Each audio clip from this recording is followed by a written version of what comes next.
As I was dealing with my father with cancer of the lung and kidney cancer, I was also dealing with my father-in-law in a different community, and he was dying of throat cancer. I was also working full-time, and I had to understand that I couldn't do everything myself. My father-in-law preferred my cooking, so I would go up to his place on the weekends, cook, and give him his meals during the week. I had to really respect my limitations because I'm not a night person, so as a family we sat down and we scheduled who was going to be with my father during his surgeries. My brother took the night shifts, my mom took the day shifts, and I had the evenings. We tried to stay positive to help him through because he was having a hard time to deal with it. We had to decide who was going to be participating and in which way. Everybody has their own strengths, their own weaknesses. When my father had his lung surgery, he had a very spiritual reaction to the anesthesia. He was okay the day of the surgery. He came up from surgery and he woke up and he told us all to go home. He was okay and that he wanted to sleep because he was a bit groggy.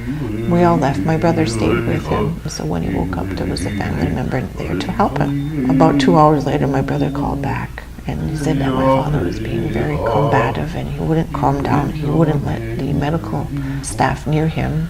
He was paranoid that they were trying to kill him. So I picked my mother back up and we went back to the hospital. So when we walked into the room, he got his machines all beeping and making noise, and then the other people that were in the room, their respirators were going. He was sitting on the bed and he was in a very distressed state. He was saying that people were trying to kill him. He was trying to shoo away things that nobody could see. He says, look, he says, there's birds up there all around on the curtains. There's birds in my room. He says, look at this. He says, he's shaking his arms. He's very distressed. He says, look at all these little people. They're jumping all over my bed. He says, and look underneath. He leans over and he's looking under the bed. He says, look, he says, they're all over. He says, I'm trying to sleep. I'm trying to relax. There's my brother and my sister. He says that they're outside my door and they're talking to everybody. And they're talking to everyone else in other languages. How come they're not talking to me? How come they won't come back into the room to see me? You know, I said, let's just calm down a little bit. Let's talk about it. So he says, okay.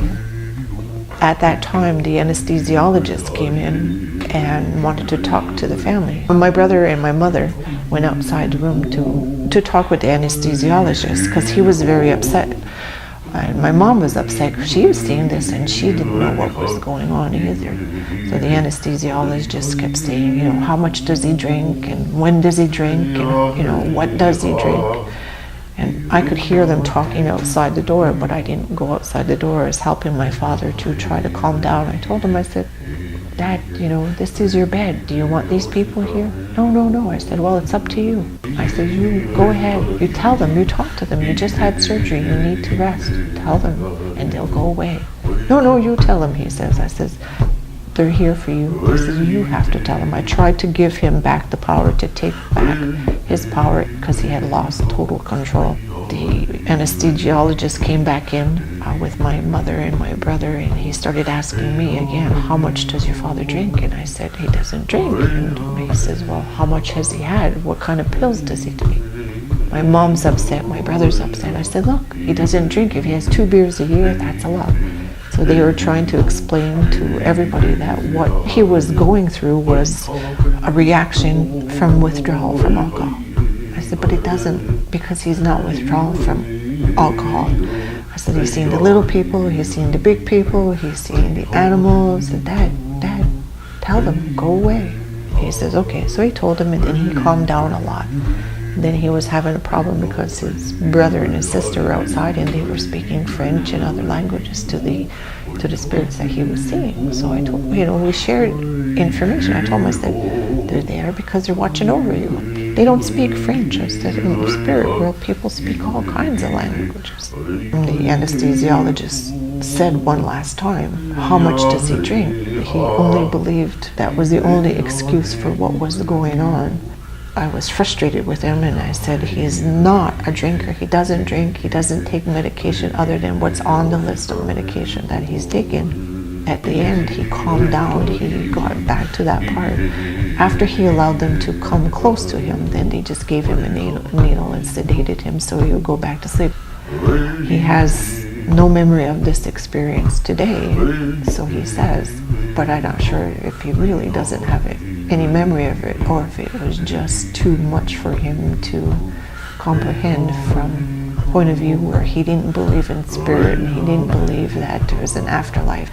It was quite an eye-opening experience for him, but also for the other members of my family, because they had never seen me at that level, working in that realm with the spirits of the little people, the big people, and the animals. So they were really quite shocked. It was like, what did you do in there? I just told them he had the power to make them go away. They were there for him, so he was the only one. Oh, really? But he didn't. There was nothing there. So nothing that you could see.